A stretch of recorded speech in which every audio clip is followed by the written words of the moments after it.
आप सभी को झारखंडी जोहार दोस्तों। इस वीडियो के माध्यम से आप सभी को झारखंड से जुड़े सबसे बड़ी खबरों को दिखाया जाएगा। अगर आप लोग चैनल पे नए हैं तो चैनल को सब्सक्राइब अवश्य करें, साथ ही साथ अपने दोस्तों को इस वीडियो को शेयर अवश्य करें। तो चलिए चलते हम लोग झारखंड की सबसे बड़ी खबरों की ओर।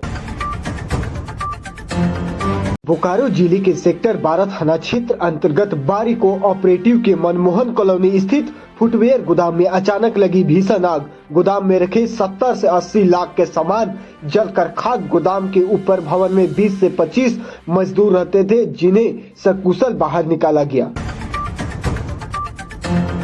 रांची जिले के बुंडू थाना क्षेत्र अंतर्गत कॉलेज मोड़ के समीप NH 33 पर स्थित SBI ग्राहक सेवा केंद्र CSP में दिन दहाड़े लूट और फायरिंग की घटना। 5 से 6 आरोपियों ने पिस्तौल के बल पर एक व्यक्ति से 19,000 लूटे और भागने के क्रम में 2 राउंड फायरिंग भी की।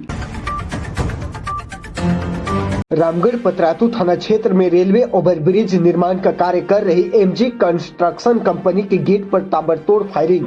राहुल सिंह गैंग के 2 अपराधियों ने फायरिंग की घटना को अंजाम दिया। मामले की जांच में जुटी पुलिस। गिरिडीह जिले के बिरनी प्रखंड क्षेत्र के मनकडीहा पंचायत अंतर्गत मंडरखा गांव में खेलने के दौरान 2 बच्चे तालाब में गिरे। हादसे में एक बच्चे की मौत, दूसरा बच्चा गंभीर रूप से घायल। बच्चे में अवश्य ध्यान रखें।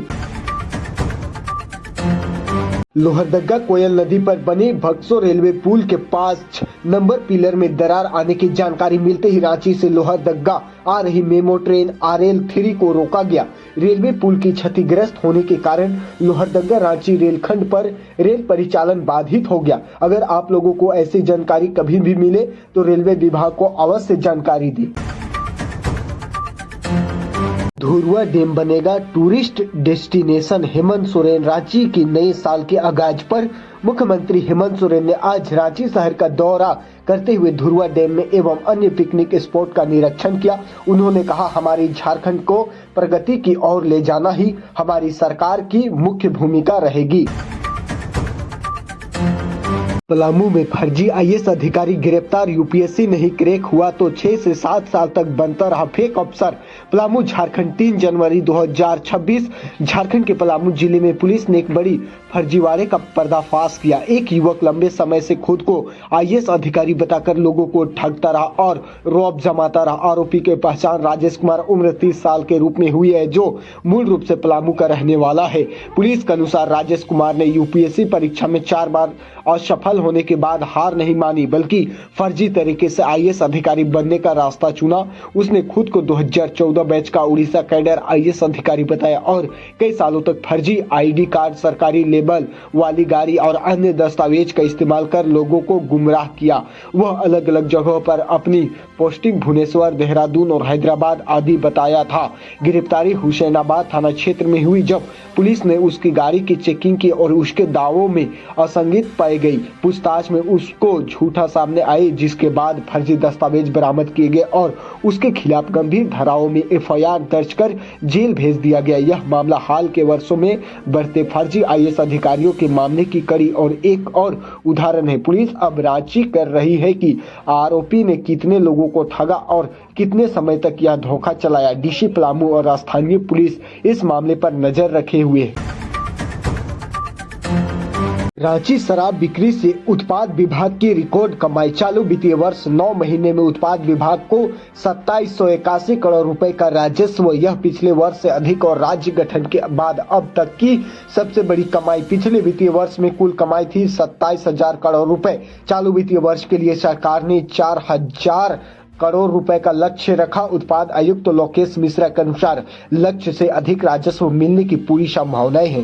नई शराब नीति लागू होने के बाद राजस्व संग्रह में लगातार बढ़ोतरी दिखने को मिल रही है। दिसंबर 2025 और जनवरी 2026 में शराब की बिक्री काफी बेहतर रही। जनवरी से मार्च तक का समय शराब बिक्री के लिहाज से सबसे बेहतर माना जाता है।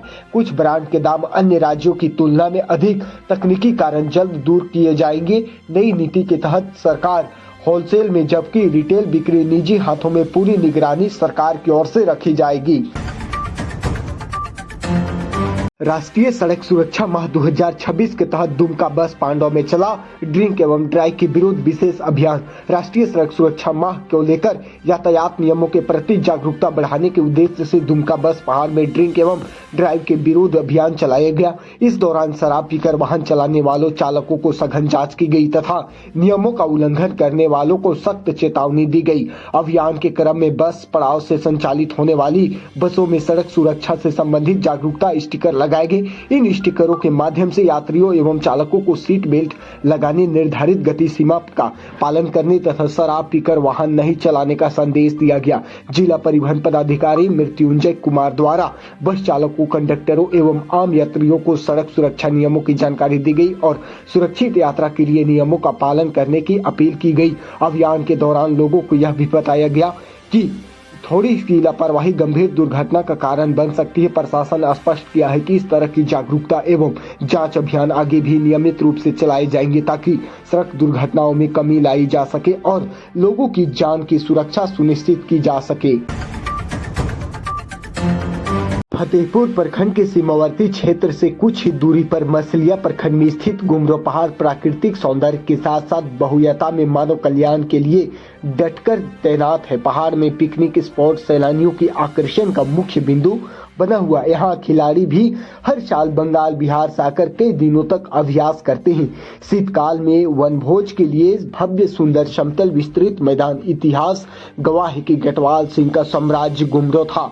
उस समय का आकलन किया जाए तो गुमरा पहाड़ की गोद से जागृत पहाड़ देवता की पूजा अनुष्ठान राजघराने के वंशज किया करते थे। अंग्रेज साम्राज्य के पूर्व भारत छोड़ो राज्य में विखंडन था। अपने ठंडे की चोट से अधिपत्य कायम करके रखा। पहाड़ के ऊपर गुंबद में भारतीय संचार व्यवस्था के लिए मकान बनाया गया था। पहाड़ पर औषधीय पेड़ पौधे का भरमार है, परंतु औषधीय पहचान की हुनर वाला कवरेज की कमी खल रही है। औषधीय जल को स्पर्श करते हुए पहाड़ की गोद को चीरता हुआ झरना निरंतर बहता रहता है। वहीं औषधीय जल रिफाइन होकर जल तन और लीवर से संबंधित रोगों की अति उपयोगी है, जिस वजह से ये 5 किलोमीटर की परिधि में लोग जल को लेकर जाकर उपयोग करते हैं। हरियाली, पंछियों का कोलाहल पहाड़ की गोद से प्रतिनिधित्व होकर आवाज मिश्रण कर प्रसिद्धि करता है और आवाज करने प्रिय बनती है। बंदर की उछलती कूदार, शेर की दहाड़ गर्जन और दर्शन की पहाड़ देवता की छाया से सुरक्षित है।